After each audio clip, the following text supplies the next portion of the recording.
views are not necessarily those of the Fed. So you can go ahead and download that if you want. So I think we know what this paper is going to be about. It's about how we've discovered hundreds of cross-sectional stock return predictors. My apologies for being imprecise there. These are definitely about stock returns. Okay, so we've discovered hundreds of cross-sectional stock return predictors. That's naturally led to concerns about multiple testing and a debate about the false discovery rate. And this debate was kicked off by Cam's paper with Wu and Zhu in 2016, which argues that most claimed findings in the equities literature are false. Amit and co-authors have a follow-up paper in 2020 that has a similarly high FDI, and Cam has a paper with Liu in a 2020 JF that also finds a very high FDR. But at the same time, there are papers that find nearly the opposite result. And this bullet says an FDR less than or equal to 15%, but really the Chen Zimmerman working paper there and Jensen, Kelly, and Peterson, they find an FDR of about 0. Okay, so both of these sides use complicated methods. And I think that's for good reason, because multiple testing is not, in my opinion, the real problem. The real problem is publication bias. In order to wrap your brain around publication bias, you need to get to page 30 of these papers. I think Amit's paper is a bit better. I think it's page 1. But regardless, these complicated methods mean that it's hard to resolve this debate. And I think that if most people in this audience, you're looking at these numbers, they're all over the place. You need to plow through 30 pages to understand one of these estimates. I think the only way that you all can think of this literature is that it's confusing. So what I'm providing in this paper is simple methods for cutting through this confusion. My bounds under publication bias are on page 3 of the paper. Right, so let's derive these bounds. Let's get this easy bound on the FDR. I'll start with your standard cross-sectional predictability setting. Think of a predictor, a characteristic I, like book to market, size, profitability. It's got a T-stat TI that tests whether its long-short return in some sort of form is 0. And let's define discovery the standard way. We normally think of a discovery as a T-stat bigger than 2. We all know that even if a T-stat's bigger than 2, that doesn't mean you have something good. You can still have garbage that is a T-stat bigger than 2. More formally, we would call that a null predictor. A null predictor, a garbage predictor, has a long-short return of 0. And because of the central limit theorem, and because of these long samples, the T-stat conditional on being garbage is approximately standard normal. You can also check this with a bootstrap test. You can see that in the paper. But these are all standard assumptions used throughout cross-sectional predictability, and in fact, they're also used throughout this FDR literature too. What might be a bit new here is I'll define the false discovery rate this way. There's a subscript T bigger than 2 because I'm going to be using this discovery definition. But the FDR here is the probability that I is null, given that I is a discovery. So I think it's a natural idea of the false discovery rate. It's like, suppose you have a discovery, what's the chance that it's just garbage? Okay, this might be not what you're exactly familiar with. You might be more familiar with the Benjaminian Hochberg definition, but Story, Tipshirani, and several other papers show that they're equivalent in large samples of the weak dependence. You see the paper for that too. Okay, now let's derive a bound on this object. Okay, this is a Bayesian expression. If you're like me, you just want to apply Bayes rule to it. So you kind of flip it around, you get 2 more terms. And you get this weird term, the probability I is null. I don't like that. That's like, what is that? Well, we know it's at most 1. Okay, so just put it like that. So now you have this really simple fraction, one thing divided by another thing. And the thing in the numerator is actually the number 5. Like, what's the probability that a T-stat is bigger than 2, conditional on your factor being null or your predictor being null? Well, by construction, that's 5%. That's why we chose that 2 threshold in the very first place. Okay, and so that gives you this easy bound on the FDR. You just take the number 5 and you divide by the probability that a T-stat's bigger than 2. Admittedly, that's a bit of a strange object, but you can think of it as just the model counterpart to the share of T-stats that are bigger than 2. That arise from the research process. Like if we're doing research, we get these I's, we get T-stats. What's the probability that one of those is bigger than 2? If you have a lot of data, you can measure that. You just plug in the empirical share. Use method of moments to estimate this population parameter. This is a very simplified version of Story 2002. Okay, so as I hinted before, it's not going to be that easy because multiple testing is not the real problem, in my view. The real problem is publication bias, and that means that if you hand collect the t-stats in the JFE and the RFS, like Chen did with his co-authors here, you'll see a distribution like this, with a lot of t-stats bigger than 2. And it's not like it's so hard to get t-stats less than 2 when you're doing research. It's just that you don't really want to bother anyone when you have that. You just leave them in your file drawer somewhere. Okay, so that means that method of moments is not going to work. If you use the empirical moment, the share of published predictors with t-stats bigger than 2, you get a number like 95%. That's obviously bigger than the actual share of t-stats bigger than 2 generated by the research process. All right, so what do we do about this? And this is kind of strange, but this is kind of the insight of the paper. It's a little trivial once you think about it in retrospect. We could just use data mining as a worst case scenario.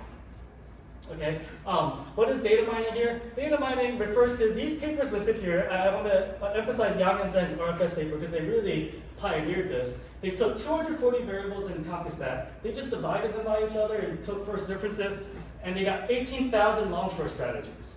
Okay, Amit and co-authors kicked it up like 15 notches. I'm never going to compete with this. 2 million strategies in Georgia, Goya, and Serena. Chen, Lopez, there, and Zimmerman, we have 29,000 strategies. Ours is, as is by lot, is open source. But regardless of which of these data mining papers you look at, all of them find that at least 20% of their data mined strategies have t-stats bigger than 2. And so this figure is from Amit's paper, and this is kind of a conservative picture because this is valuating. But even, so valuating, you're going to get smaller t-stats, but even if you valuate, you'll get 20% out in the tail there, 11% out there, 10% out there. Okay, so this is the worst case scenario. We've got to do better than this. Us in this room, we can data mine. We can do better than data mine, or we can do at least as well as data mine. Okay, so assuming research is weakly better than random mining, you plug in this worst case scenario into the denominator here. You take 5 divided by 0.2, and the FDR is at most 25%. Okay, in other words, at least 75% of the findings are true. And it's kind of that easy in a way. All right. Now, we can stop there, but we can get a tighter bound on this. That's a very loose bound, and we can also make it visual so we actually internalize what this means. Okay? You can get some intuition if you think about FDR methods as just decomposing the t-stat histogram. So this is the part of the t-stat histogram. This is the probability your t-stat falls in some bin. If you use a law of total probability, you know that this has got to be either the probability you get it in that bin conditional on you having garbage times the probability of garbage, plus the probability you fall in that bin conditional on not being garbage times the probability of not being garbage. This is just pure logic. There's no really, nothing to talk about here until you realize that this just nicely splits up the FDR expression. The FDR expression was that Bayesian thing. The numerator of that Bayesian thing is just the sum of the red stuff to the right of 2. And the denominator is just the sum of the data. So the FDR is just the null component to the right of 2 in this decomposition. Okay, so that motivates this visual bound on the FDR. It's kind of funny to call this an algorithm, but it's just drawing 2 pictures. We're drawing one picture with 2 lines on it. You plot the distribution of t-stats for some data mine predictors, and then draw the largest null component that you can fit inside of it. Right? That's not the actual null component, but because it's the largest one possible, this is a worst case scenario. This is an upper bound on the actual FDR. And this is also a variation of story. Okay, so how does this work? Let's walk through it. Here's our axes. We're going to plot 29,000 t-stats here, and this is the distribution of t-stats. You get a really, really fat tail from this Chen, Lopez, Lear, and Zimmerman eco-weighted data mining experiment. Okay, and then let's draw the largest null component possible. The null component, as a reminder, because of the central limit theorem, and you can check with the bootstrap, is a standard normal, and it dies away really quickly. And this is not the largest null component possible. This is a bit too small. This is too large. This means that there's more null predictors than actual predictors in that bin. That doesn't make any sense. That means that there's a negative number of alternative predictors. That's nonsensical. So here's the most conservative null component possible. Okay? And now that we have the most conservative null component possible, you just draw a line at 2 and look at how much of that null component bleeds into your distribution out there, and that's your false discovery rate. So this is just 9%. This little red area is just 9% of that total tail. You can look at it through the Bayesian expression. The numerator of the Bayes rule is just the sum of these null components, and this is the worst case scenario, so it's got to be less than that. And then this is just exactly equal to the data component of that Bayes formula. Okay, so this means that at least 91% of the equal weighted broad return findings are true, and we know that equal weighting tends to find more predictability. If you do value weighting, you still find 80%, at least 80% are true, using this worst case scenario of data mining. And I think these visual bounds are important because they demystify these FDR methods. These FDR methods, they're typically presented as these mysterious kind of recursive algorithms, but really all they're doing is just trying to fund a null distribution to the t-stat histogram. That's all they're doing. And if the null is a terrible fit, then these guys cannot be null. It's just not going, you can't get nulls to get that large. You just have to mine like, it's not possible. All right, so now I'm going to try to reconcile the Cam's paper. And this is an important task because, needless to say, this is an extremely influential paper. And in their abstract, Cam and co-authors argue that most claimed research findings in financial economics are likely false. That begs the question, why do our conclusions differ? Well, if you look at the FDR numbers in detail, they actually agree. Their main figure shows that the t-stat hurdle should be based at least 3.0. And where you can get that 3.0 hurdle from, reading into the figure, is that if you don't define discoveries as t-stats greater than 2 like I did, but have a flexible idea, and you have your t-stat hurdle at 3.0, that gets you an FDR of at most 5%. And it turns out that 70% of the factors in Cam's data set satisfy this hurdle. Like, that's that mass to the right of 3 there. That's most of the stuff there. So even in the worst case scenario, even if like everything else here is false, all this stuff here is, are false predictors, the FDR using the traditional hurdle is at most 34%. Using traditional hurdle, at least 66% of discoveries are true, at least. But this is conservative. This is really conservative bound. They have better estimates in their table 5. These are the best estimates in the paper, in my view, like really underappreciated. They really pioneer the estimation of publication bias and FDR methods. And if you read between the lines, it's actually an empirical. You can interpret it as an empirical based method. Okay, but they estimate a model with 2 kinds of factors. Factors with expected returns of 0, so each of these is a factor. They all have expected returns of 0. And then you have factors with positive expected returns, so you see a relationship between the expected return and the t-stat. Okay, then if we define discoveries using a t-stat hurdle of 3.0, and you define null factors as those with expected returns of 0, then 1% of your discoveries are false. These are these 2 false discoveries down here to the right. Okay, and that's one way to derive the famous 3.0 hurdle. Now, 1% is not typical, I think. 5 or 10% is more common. You can kind of see that how rare these false discoveries are. What happens if you just want an FDR of 5%? Well, if you define your t-stat hurdle as a 2.3 hurdle, so you draw a line at 2.3, call everything to the right of that a discovery, how much garbage do you get? Well, then you get 5% back. Okay, and this is a lesser known result in this paper. It's right there in table 5. To get an FDR 5%, you need a hurdle of 2.3, which is not that different than a classical hurdle. So that begs the question, what happens if you just use the classical hurdle? Well, if you draw a line at 2.0, look to the right of that, like how much of the stuff there is null, you get 9% of your discoveries being null, or 91% of the findings in HLC's data set are true according to the table 5 SMM estimates. And you notice that's exactly equal to that tighter visual bound that we derive from simply data mining. Okay, so now if the numbers are the same, then it has to be the interpretation. Okay, and I think the interpretation is encapsulated with this conclusion paragraph, which says that in medical research, the recognition of the multiple testing problem has led to the disturbing conclusion that most claimed research findings are false, citing I-90s 2005. Our analysis of factor discoveries leads to the same conclusion. Many of the factors discovered in the field of finance are likely false discoveries. Of 296 published significant factors, 158 would be considered false discoveries under Bonferroni. And let me pause there because if you use a Bonferroni test before, you probably have not used it to tell you the number of false discoveries, but you could use it to tell you the number of insignificant factors.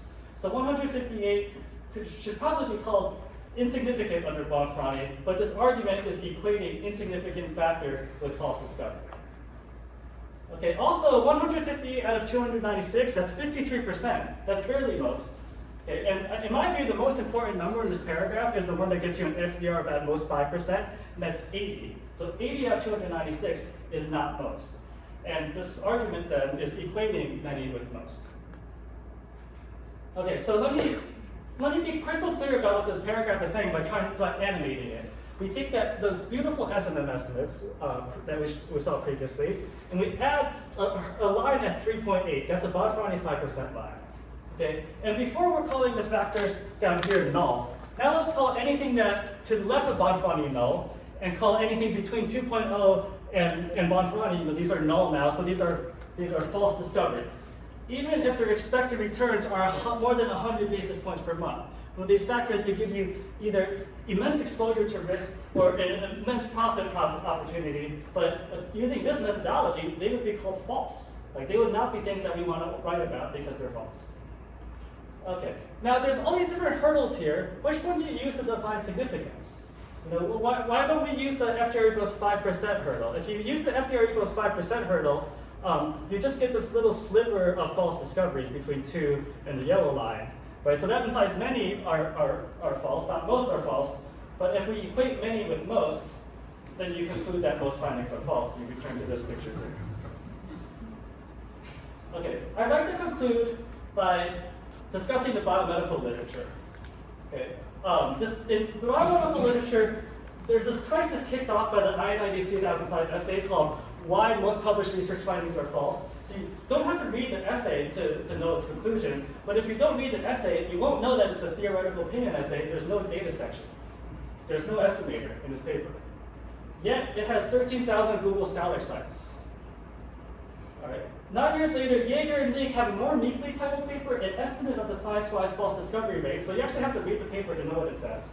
If you read the paper, you find that it collects 77,000 p-values. They apply quasi-maximum likelihood. They find the FDR 40%, quite at odds with this theoretical opinion essay. 4 years later, Daniele Finelli reviews this evidence. He asks, is science really facing a reproducibility crisis? His answer, as you can tell, is no. And he says Jaeger and Leek may be underestimating the true impact of p-hacking. However, to the best of his knowledge, and he's a meta-scientist, this is basically what he thinks about. To his knowledge, there's no alternative analysis that suggests p-hacking is severely distorting the scientific literature. Yet 90% of respondents to a Nature survey believe there's a slight or significant crisis. And so that's why I call this from crisis to confusion. You have a theoretical opinion essay with no data section that kicks off this crisis. The empirical evidence says that the FDR is 14%. There's no empirical evidence supporting this theoretical opinion essay, yet 9% of respondents to a Nature survey believe there's a slight or significant crisis. And I wonder, or really I worry, that asset pricing is following the same path. So that's why I provide this paper, this easy bound on the FDR. You divide number 5 by this tail probability, or you just draw a picture, just try to fit a null distribution to this data. You can't do it. And both of these methods imply that most claim statistical findings in cross-sectional, stock return predictability. Let me be precise, stock return predictability.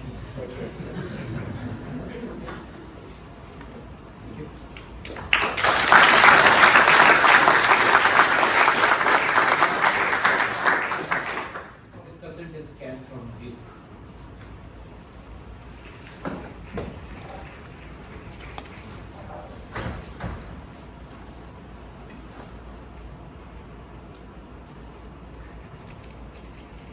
So you picked the right to discuss it.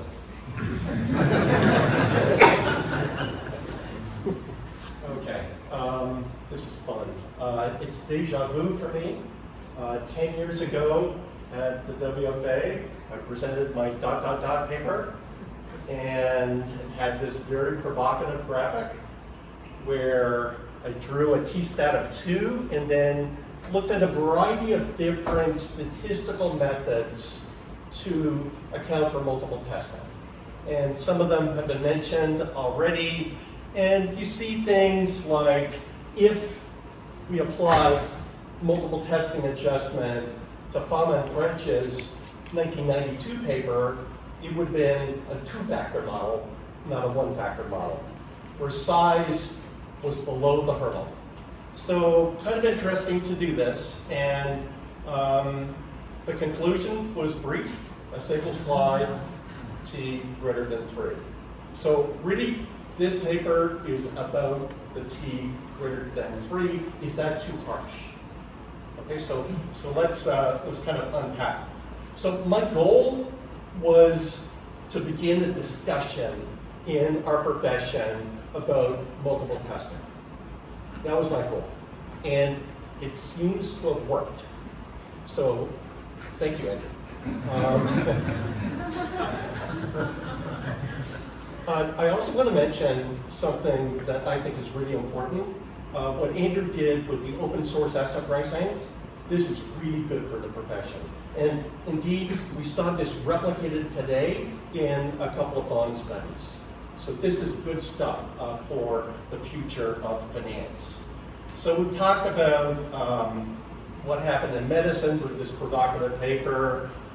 Many different fields have looked inward, and indeed many in far worse shape than finance. In particular, genome association studies. Think of that, like 20,000 genes, and then when you start sequencing, you've got trillions of possibilities. So the last slide in their presentation is not t greater than 3, it's t greater than 5. Okay, so we're not in that situation, but it is a struggle to figure out what to do.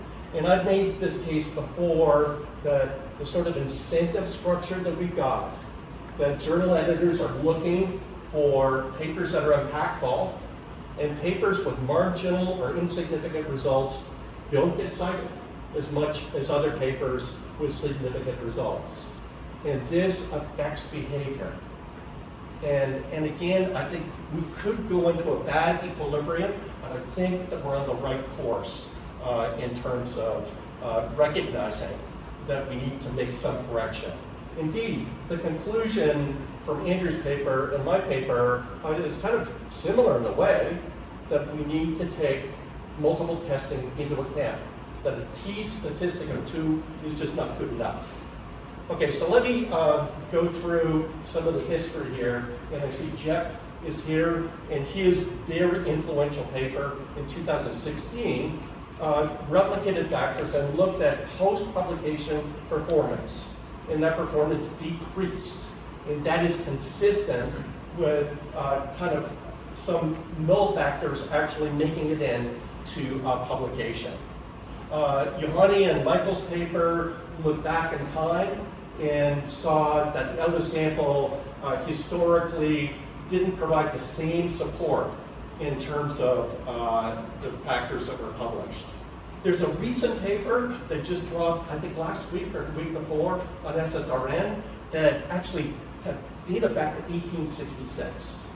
And it's interesting, the value and low risk replicate, but a number of others don't. Notice size doesn't replicate, has poor performance in the early sample and the later sample. And then Andrew's paper in the JF, and he shows very convincingly that that it's pretty well impossible that there is a situation where all factors have 0 mean or null. And I totally agree with this. So I believe that there's a core list of factors. Okay, I'm going to talk about this paper in a little bit, but it's influential also, 2023. And this is a very nice graph where they look at the marginal factors in my paper and then see how they perform post-publication. So it's kind of a mixture of my paper and Jeff's paper. And they talk about external validity, and I want to talk about that also. So on the paper, this paper is well discussed, so I'll give some high-level remarks. And indeed, the chair of the session also discussed this paper. So I'll give very high-level results. So the pluses are many for this paper. So I like the idea that you're thinking about how to declare significance. It provides the right message that thresholds need to be raised.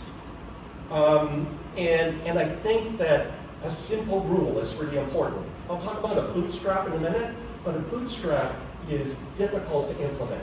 And we're looking for simple rules. and I like that aspect of the paper. Okay, so a few critiques. Number one, is there enough new? So this was actually featured in the slides in the very top, where I look at various different statistical methods. And there's a range of thresholds for the t-stat.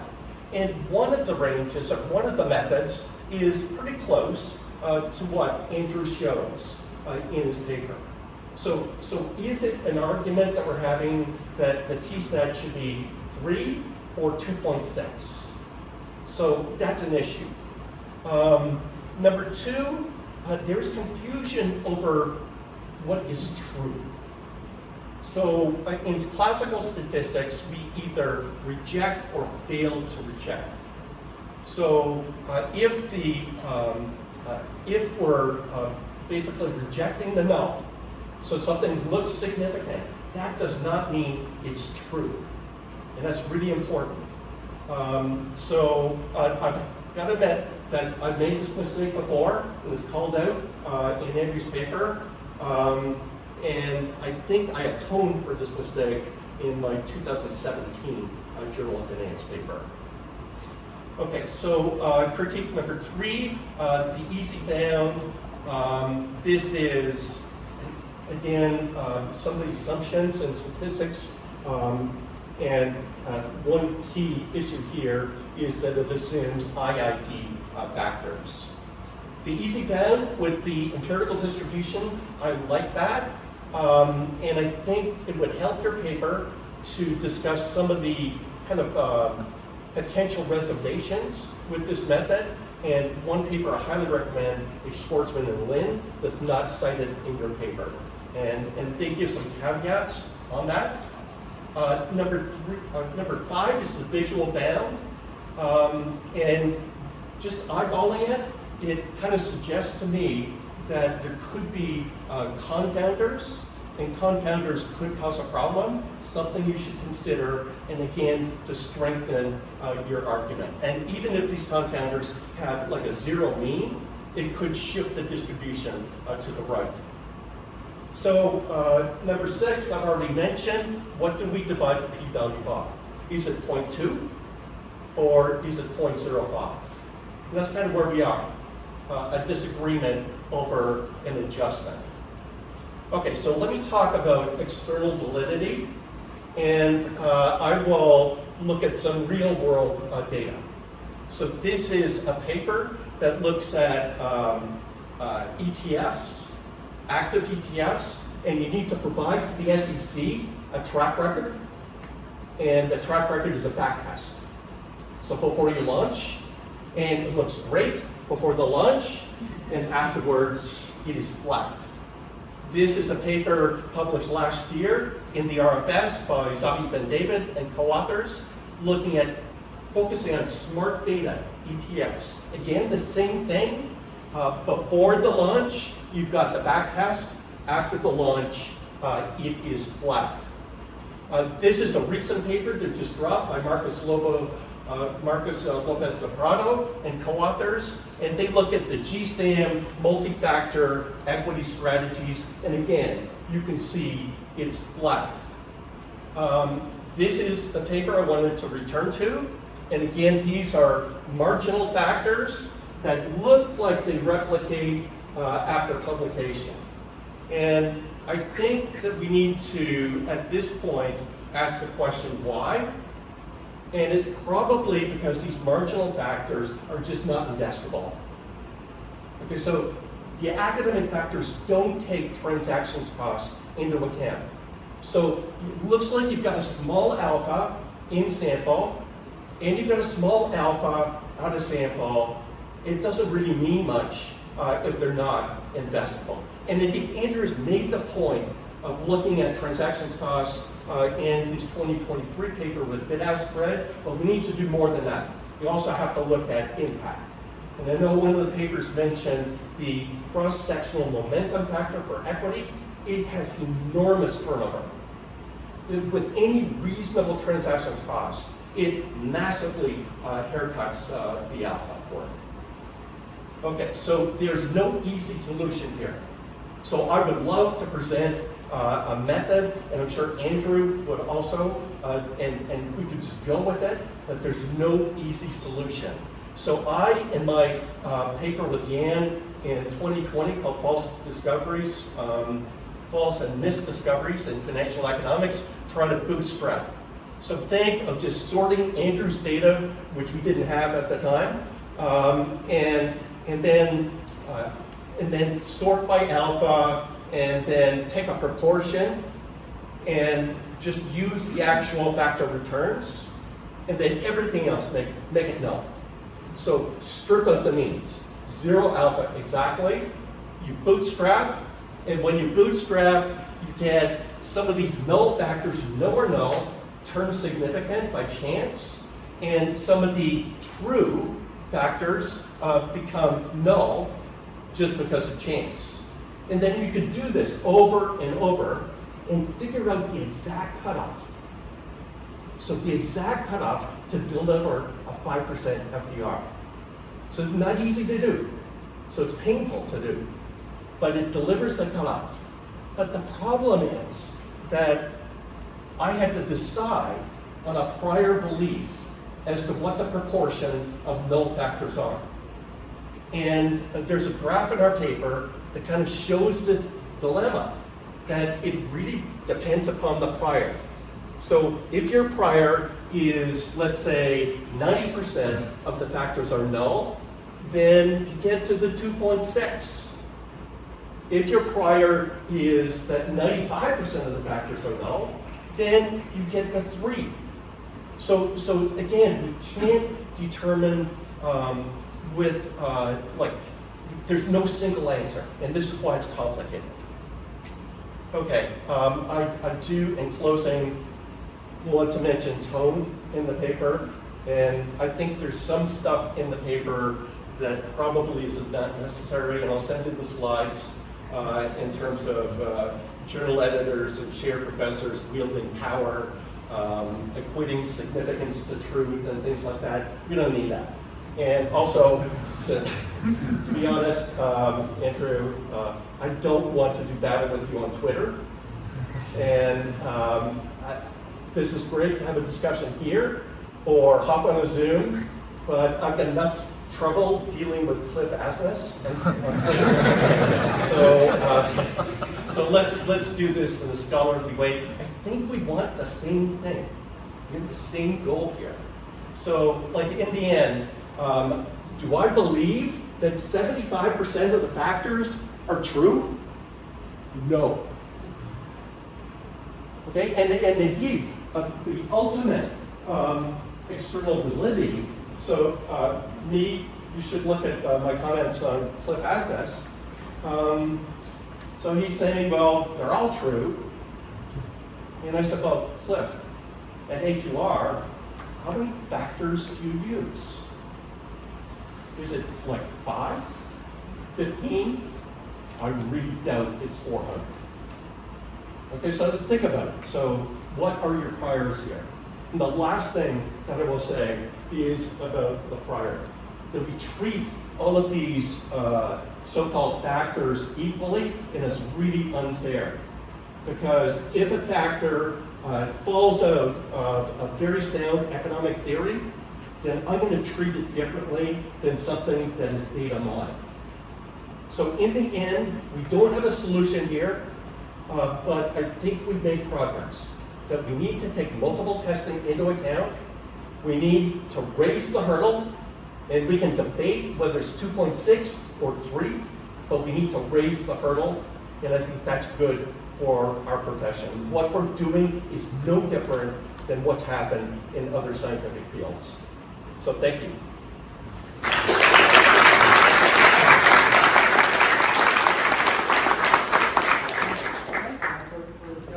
I guess I'd like to clarify a couple, I'll try to be brief. Careful, because we're over time here. A couple points of clarification, maybe because I'm from the Fed, every one of our words gets edited 6 times. They have to be the correct words. Okay, there's no idea assumption. It's weak dependence. We demonstrated it works using a bootstrap test. Hurdles are not the FDR. There's no estimation of t-stat hurdles in the paper. I do not want to argue for t-stat relatively thanks for the comments about the tone. Yeah. And please, questions from the audience.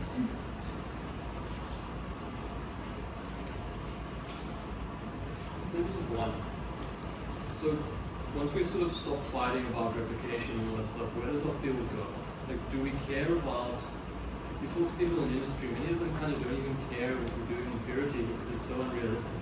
So when I talk to them about bonds, they're like, well, we knew this 5 years ago, we don't care about this. So as a field, and this is what you're on, when are we going to move towards sort of empirical realism as opposed to these sort of hypothetical constructs that we sort of publish? Okay, so there's, I think I like what Jeff says about this. Jeff Pontiff says that if we want us to be asset managers, then be as like asset managers. But we're not asset managers, right? We're studying things that are not necessarily aligned with what people do in industry. So there's subtleties there, but along that aligns to the point. Like I want to mention some things that Cam talked about external validity. I think whenever possible, let's use economic words. Don't say external validity.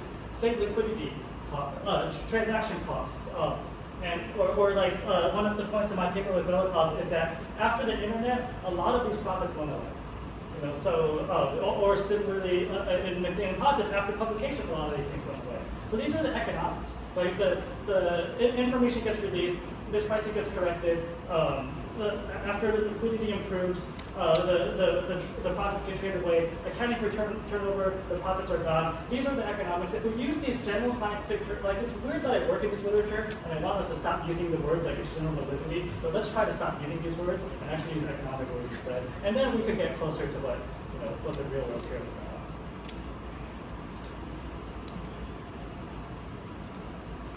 Okay, then thank you very much to all the participants here.